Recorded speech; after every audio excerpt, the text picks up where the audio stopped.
వందే మాత్రం. నేను మీ journalist Navata. Welcome to our political. గుడిలో పూజారిని పోషించే వ్యవస్థ కనుమరుగవుతుంది కాదు, కనుమరుగయ్యేలా చేశారు.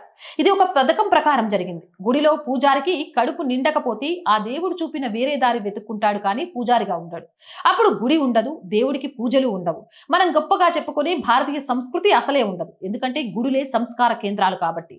పూజారికి కానుకలు వేయవద్దు అని బోర్డులు బాగుంది. మరి ఆయనకు జీతం ఎంత ఇస్తారో ఆలోచించారా? ఎక్కువలో ఎక్కువగా 5,000. ఆ డబ్బుతో పెళ్ళానికి చీరలే కొంటాడా? పిల్లడికి చదువులే చెప్పిస్తాడా? రోగం రొస్టు వస్తే వైద్యమే చేయించుకుంటాడా? అసలు విషయం మర్చిపోయి ఇంటి అద్దె కట్టి కడుపు నింపుకొని గుడ్డలు కొనుక్కున్న తర్వాత కదా పైన చెప్పినవి. గుడులు ఆయుధ కేంద్రాలు కాదు, అవి సంస్కార కేంద్రాలు. అక్కడ పనిచేసే వారి జీవనం సుఖ సంతోషాలతో ఉంటేనే సంస్కృతి సాంప్రదాయం నిలబడేది. పూజారి గారిని దక్షిణ ఇవ్వండి, వారి జీవితాలలో వెలుగును నింపండి.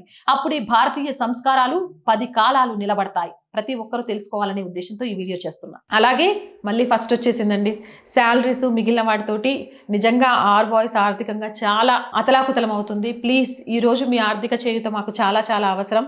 సో ఆర్థికంగా సపోర్ట్ చేయాలి అనుకుంటే సబ్స్క్రిప్షన్ పక్కనే జాయిన్ అనే బటన్ ఉంది. 1 to 5 లెవెల్స్ ఉన్నాయి. ఏదో ఒక లెవెల్లో సపోర్ట్ చేయండి. లేదా స్క్రీన్ మీద గూగుల్ పే, ఫోన్ పేతో పాటు అకౌంట్ డీటెయిల్స్ ఉన్నాయి. మీకు తోచిన సహాయాన్ని అందించండి. వ్యాపార ప్రకటనల కోసం 8328500576 నెంబర్ని సంప్రదించండి. జై హింద్, జై భారత్.